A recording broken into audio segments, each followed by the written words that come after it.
Schedule H മരുന്നുകൾ ഡോക്ടറുടെ prescription ഇല്ലാതെ വിതരണം ചെയ്ത യുവാവ് കോട്ടയത്ത് പിടിയിൽ. കൊറിയർ വഴി എത്തിച്ചായിരുന്നു മരുന്ന് വിതരണം. പൊൻകുന്നം സ്വദേശി ആമിർ ഖാനാണ് പാഴ്സൽ കൈപ്പറ്റാൻ എത്തിയപ്പോൾ പിടിയിലായത്. കഴിഞ്ഞ 3 മാസത്തിനിടെ ഏകദേശം 1.75 ലക്ഷം രൂപയുടെ മരുന്നുകൾ ഇത്തരത്തിൽ ഓർഡർ ചെയ്ത് വിൽപ്പന നടത്തിയതായി കണ്ടെത്തി. വിവരങ്ങളുമായി അജിത് ബാബു ചേരുന്നുണ്ട് കോട്ടയത്ത് നിന്നും. അജിത്ത്, കഴിഞ്ഞ മാസങ്ങൾക്കിടെ ഏകദേശം 2 ലക്ഷം രൂപയുടെ അടുത്ത് മരുന്നുകളാണ് ഇയാൾ ഓർഡർ ചെയ്ത് വിൽപ്പന നടത്തിയതായി പറയപ്പെടുന്നത്. എന്തിനായിരുന്നു ഇത്തരത്തിലുള്ള വ്യാപകമായിട്ടുള്ള ഒരു വിൽപ്പന? എന്തൊക്കെയാണ് ഇതുമായി ബന്ധപ്പെട്ടുള്ള മറ്റു വിവരങ്ങൾ?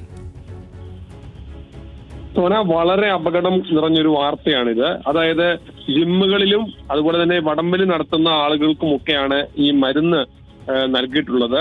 ഷെഡ്യൂൾ എച്ചിൽപ്പെട്ട മരുന്നുകളാണ് നൽകിയിട്ടുള്ളത്. അത് ഡൽഹിയിൽ നിന്ന് ഓർഡർ ചെയ്ത് വരുത്തി അത്തരത്തിൽ വിൽപ്പന നടത്തുകയായിരുന്നു. കഴിഞ്ഞ 3 മാസം കൊണ്ട് 1,75,000 രൂപയുടെ മരുന്നാണ് ഇത്തരത്തിൽ ഇയാൾ വിറ്റത്.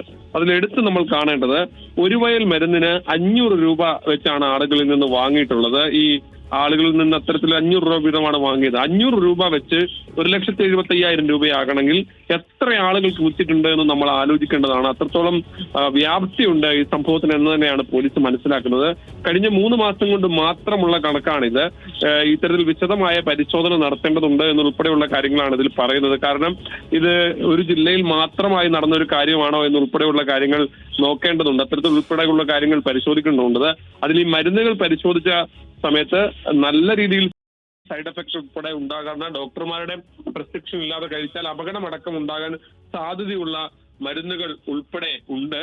അത്തരത്തിൽ ഈ മരുന്നുകളാണ് ഈ ആളുകൾക്ക് വേണ്ടി ഇത്തരത്തിൽ എത്തിച്ചു നൽകുന്ന സാഹചര്യം ഉണ്ടായിട്ടുള്ളത്. എത്രത്തോളം അപകടം നിറഞ്ഞ നിലയിലേക്കാണ് ഈ മനോനില പോകുന്നതെന്നുൾപ്പെടെയുള്ള ചോദ്യങ്ങൾ കൂടി ഇവിടെ ഉയരുന്നുണ്ട്. ഏതാണെങ്കിലും ഇയാൾക്കെതിരെ നേരത്തെ കഞ്ചാവ് കടത്തുന്നതുമായി ബന്ധപ്പെട്ട കേസിൽ പ്രതിയാണ് എന്ന് അന്വേഷണത്തിൽ വ്യക്തമായിട്ടുണ്ട്. കേസാണ്. കൂടുതൽ അന്വേഷണം ഇതിൽ ആവശ്യമാണ്. അജിത് ബാബുവാണ് വിവരങ്ങൾ നൽകിയത്.